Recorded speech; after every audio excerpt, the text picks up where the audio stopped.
Hey guys, back again in this portal part of the game of the Stanley Parable part of the game, and we were going to jump down this hole which seems to have something interesting at the bottom. Something yellow and blue and light.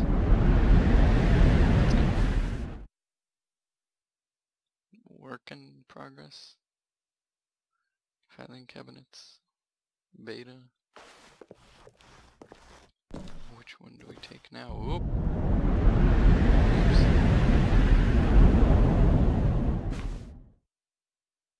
Where am I now? Nope, can't open the doors. This kind of looks a little creepy. Doesn't even look like the previous game. Is this where my office is? Is there someone in there? Nope. 427. Doesn't that look great? That looks amazing.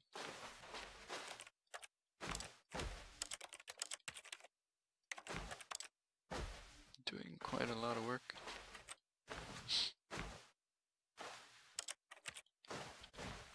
No, nothing. Okay, let's go back. What happened? I wonder what he found. If what he wanted was to be the leading man in his own story, well, perhaps he's gotten it. Down in wherever he is right now. I wonder if he's happy with his choice, and if he's learned the heavy cost that comes with it. He'll understand soon what I was trying to tell him. He needs me. Someone who will wrap everything up at the end, to make sense out of the chaos and the fear and the confusion. That's who I am. That is what I mean to this world. Oh, yes. Yes, I'll be back. There's no other way. Once this ends, after it all comes to a close, then I'll be back. The end will be here soon. Very soon. I can wait. Indeed. Keep waiting. Okay, the end is never the end is loading. All of his co-workers were gone. What could it mean? Stanley decided to go to the meeting room. Perhaps he had simply missed a memo. Memos, meeting rooms. When Stanley came to a set of 2 open doors, he entered the door on his left. The door on my left. Yet there was not a single person here either. Feeling a wave of disbelief, Stanley decided to go up to his boss's office, hoping he might find an answer there. Coming to a staircase, Stanley walked upstairs to his boss's office.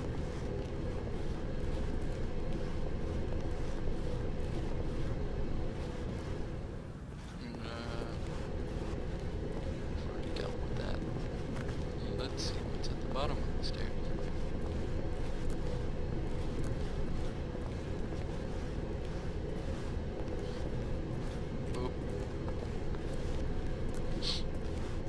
But Stanley just couldn't do it.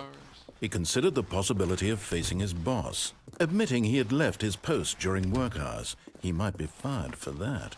And in such a competitive economy, why had he taken that risk? All because he believed everyone had vanished? His boss would think he was crazy. And then something occurred to Stanley. Maybe, he thought to himself, maybe I am crazy. All of my co-workers blinking mysteriously out of existence in a single moment for no reason at all? None of it made any logical sense. And as Stanley pondered this, he began to make other strange observations. For example, why couldn't he see his feet when he looked down? Why did doors close automatically behind him wherever he went? And for that matter, these rooms were starting to look pretty familiar. Were they simply repeating? No, Stanley said to himself, this is all too strange. This can't be real. And at last, he came to the conclusion that had been on the tip of his tongue. He just hadn't found the words for it. I'm dreaming, he yelled. This is all a dream. Oh, What a relief Stanley felt to have finally found an answer, an explanation. His co-workers weren't actually gone. He wasn't going to lose his job. He wasn't crazy after all. And he thought to himself, I suppose I'll wake up soon. I'll have to go back to my boring real-life job pushing buttons. I may as well enjoy this while I'm still lucid. So he imagined himself flying and began to gently float above the ground. Then he imagined himself soaring through space on a magical starfield, and it too appeared. It was so much fun, and Stanley marveled that he had still not woken up. How was he remaining so lucid? And then perhaps the strangest question of them all entered Stanley's head. One he was amazed he hadn't asked himself sooner. Why is there a voice in my head dictating everything that I'm doing and thinking? Now the voice was describing itself being considered by Stanley, who found it particularly strange. I'm dreaming about a voice describing me, thinking about how it's describing my thoughts, he thought. And while he thought it all very odd and wondered if this voice spoke to all people in their dreams, the truth was that, of course, this was not a dream. How could it be? Was Stanley simply deceiving himself, believing that if he's asleep, he doesn't have to take responsibility for himself? Stanley is as awake right now as he's ever been in his life. Now, hearing the voice speak these words was quite a shock to Stanley. After all, he knew for certain, beyond a doubt, that this was in fact a dream.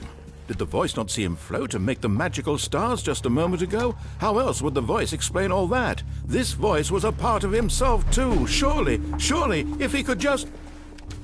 He would prove it. He would prove that he was in control, that this was a dream.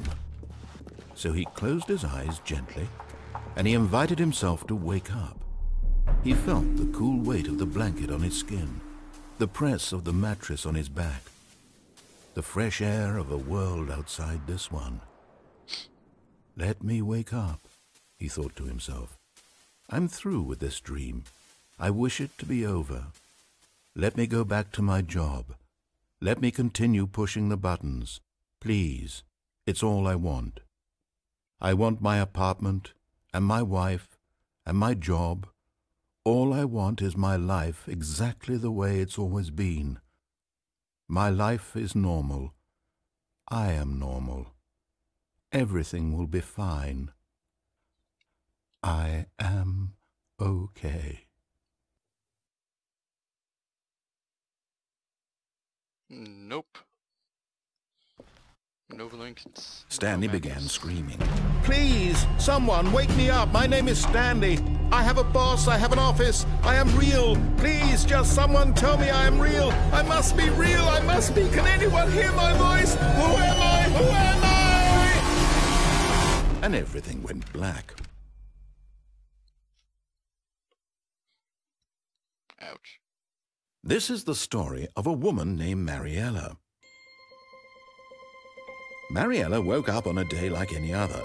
She arose, got dressed, gathered her belongings, and walked to her place of work. But on this particular day, her walk was interrupted by the body of a man who had stumbled through town talking and screaming to himself, and then collapsed dead on the sidewalk. And although she would soon turn to go call for an ambulance, for just a few brief moments she considered the strange man. He was obviously crazy.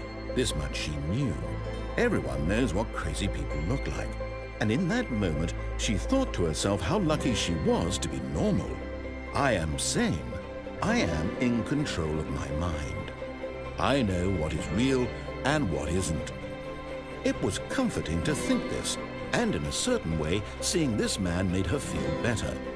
But then she remembered the meeting she had scheduled for that day. The very important people whose impressions of her would affect her career, and by extension, the rest of her life. She had no time for this, so it was only a moment that she stood there, staring down at the body. And then she turned and ran. Wasn't she supposed to call an ambulance?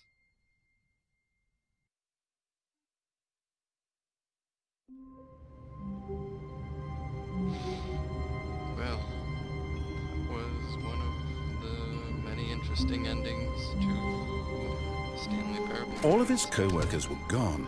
What could it mean? Stanley decided to go to the meeting room. Perhaps he had simply missed a memo.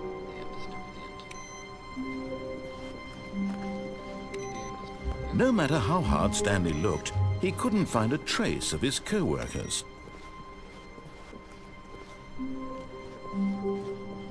It's never the end. Hey, look, I found that computer. Wow, there's $2.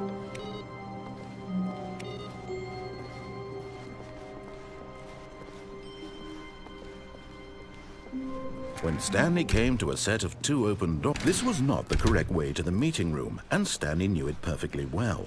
Perhaps he wanted to stop by the employee lounge first, just to admire it. Stanley felt lightheaded, butterflies in his stomach, but eager to get back to business, Stanley took the first open door on his left. Stanley was so bad at following directions, it's incredible he wasn't fired years ago. Look, Stanley, I think perhaps we've gotten off on the wrong foot here. I'm not your enemy, really, I'm not. But in his eagerness to prove that he is in control of the story and no one gets to tell him what to do, Stanley leapt from the platform and plunged to his death. Good job, Stanley. Crazy. Everyone thinks you are very powerful. Very powerful. Very powerful indeed. All of his co-workers were gone. What could it mean? Stanley decided to go to the meeting room. Perhaps he had simply missed a memo.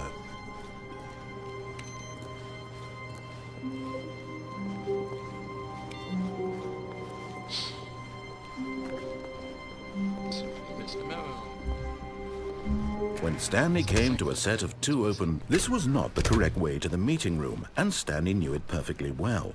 Perhaps he wanted to stop by the employee lounge first, just to admire it. The lounge was grand, majestic, perhaps too majestic, like a combination of a much smaller version and a much larger version of this exact room. It all made Stanley uncomfortable, and he started to bleed a little. This made him smile. At last, proof that he was human. He started to bleed. Yes, really, really worth it being here in the room. A room so utterly captivating that he, but eager to get back to business, Stanley took the first open door on his left. Let's take the platform then. Stanley was so bad at following directions, it's incredible he wasn't fired years ago. Look, Stanley, I think perhaps we've gotten off on the wrong foot here. I'm not your enemy, really, I'm not. I realize that investing your trust in someone else can be difficult, but the fact is that the story has been about nothing but you all this time. There's someone you've been neglecting, Stanley. Someone you've forgotten about. Please, stop trying to make every decision by yourself. Now, I'm not asking for me, I'm asking for her. This is it, Stanley. Your chance to redeem yourself, to put your work aside, to let her back into your life. She's been waiting. That's her, Stanley. You need to be the one to do this, to reach out to her. If you can truly place your faith in another, then pick up... Oh, no, you can't... Did you just unplug the phone? Now, that wasn't supposed to be a choice. How did you do that? You actually chose incorrectly? I didn't even know that was possible. Let me double check. No, it's definitely here, clear as day. Stanley picks up the phone. He's taken to his apartment where he finds his wife, and the two pledge themselves to one another. Music comes in, fade to white, roll credits. Not picking up the phone is actually somehow an incorrect course of action. How is that even possible? None of these decisions were supposed to mean anything. I don't understand. How on earth are you making meaningful choices? What did you... Wait a second. Did I just see... No, that's not possible. I can't believe it. How had I not noticed it sooner? You're not Stanley. You're a real person. I can't believe I was so mistaken. This is why you've been able to make correct and incorrect choices. And to think I've been letting you run around in this game for so long. If you'd made any more wrong choices, you might have negated it entirely. It's as though you completely ignored even the most basic safety protocol for real-world decision-making. Or did you not grasp the severity of the situation? Well, I won't have that kind of risk on my watch. I'm going to stop the game for a moment so we can educate you properly on safe decision-making in the real world. Please observe this helpful instructional video. Choice. It's the best part of being a real person. But if used incorrectly, can also be the most dangerous. For example, in this scenario, a hypothetical real person named Stephen has a choice. He could spend years helping improve the quality of life for citizens of impoverished third world nations. Or he could systematically set fire to every orphan living in a 30-kilometer radius of his house. Which choice would you make? Remember that unlike here, the real world makes sense, and at no time should you make a choice that does not conform to rational logic. If you find yourself speaking with a person who does not make sense, in all likelihood, that person is not real. Allow the person to finish their thought, then provide an excuse why you cannot continue talking. Turn to a partner and practice saying, "My goodness, is it 4:30? I'm supposed to be having a back, sack, and crack." A back, sack, and crack. Now let's... Excellent. Making choices on a regular basis is the best part to a healthy decision-making process. Most medical professionals recommend making at least 8 choices per day. Do you make more than 8? Less? And finally, if you begin to wonder if your choices are actually meaningful and whether you'll ever make a significant contribution to the world, just remember that in the vast infiniteness of space, your thoughts and problems are materially insignificant, and the feeling should subside. At this time, your instructor will guide you in an exercise to test and reinforce the material covered in this video. Ah, welcome back. You may have noticed that this room has begun to deteriorate as a result of narrative contradiction. But not to worry. Now that you're properly informed on good decision-making, we're going to revisit a choice you made just a few minutes ago and see what the correct thing to do would have been. This way, please. This way. The exit. No. Can I take the exit out? No. Okay. Where are we going? Now that we know your choices are meaningful, we can't have you jumping off the platform and dying.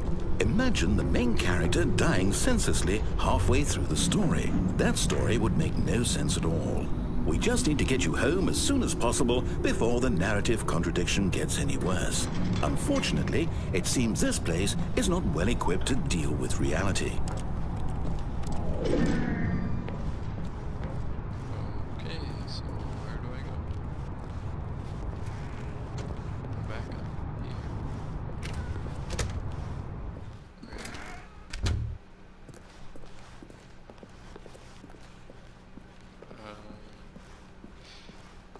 I guess we're heading all the way back. Almost there. You'll take the door on the left, back to the correct ending, the story will have resolution once again, and you'll be home free in the real world.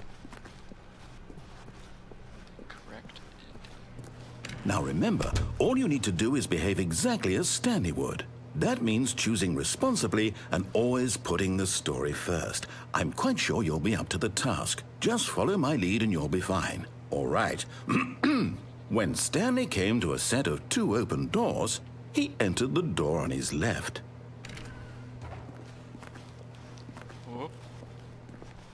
No! Why did you do that? Quickly, hurry back in the other direction. Perhaps we're not too late.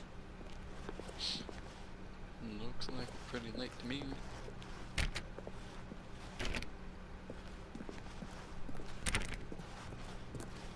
Are we late? No, I'm gonna go that way.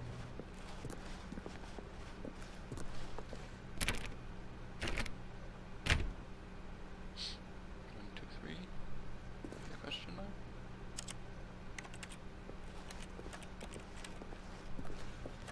Really, it won't let me go any...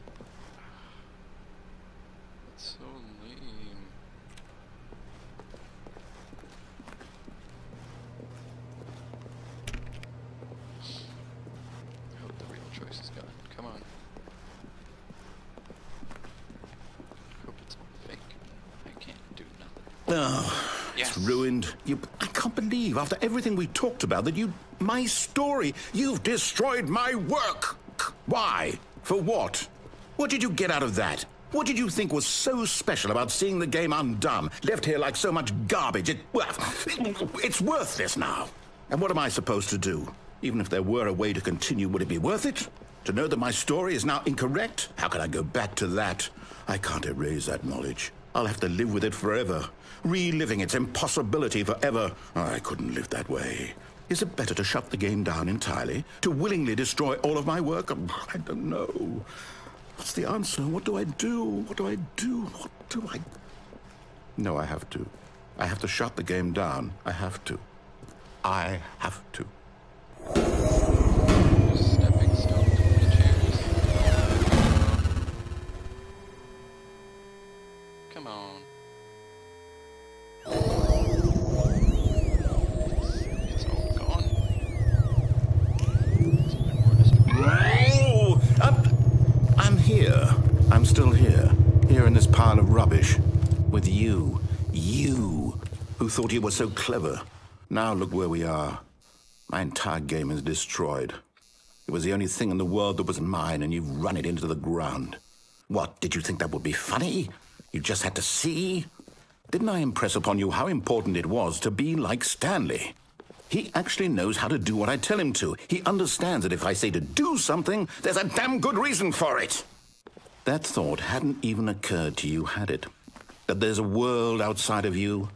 You're a child. Nope. Oh, From a child. my story. If you'd just gone through the door on the left, you would have seen it. There was a whole underground facility. You would have destroyed it and been victorious. It would have been so perfect. I worked so hard on it. I tried so hard. No. Behave exactly as Stanley would. That means choosing responsibly and always putting the story first. I'm quite sure you'll be up to the task. Just follow my lead and you'll be fine. All right. When Stanley came to a set of 2 open doors, he entered the door on his left. Let's not do that again. No! Why did you do that? Quickly, hurry. The door, it opens. Behave exactly as Stanley would. That means choosing responsibly and always putting the story first. I'm quite sure you'll be up to the task. Just follow my lead and you'll be fine. All right. When Stanley came to a set of 2 open doors, he entered the door on his left. Alright, I think I'm gonna end this episode here, once again, on the choice, and we'll see if taking the right will actually lead us to anything new, or taking the left will take us anywhere new. Catch you guys later. Thanks for watching. Bye.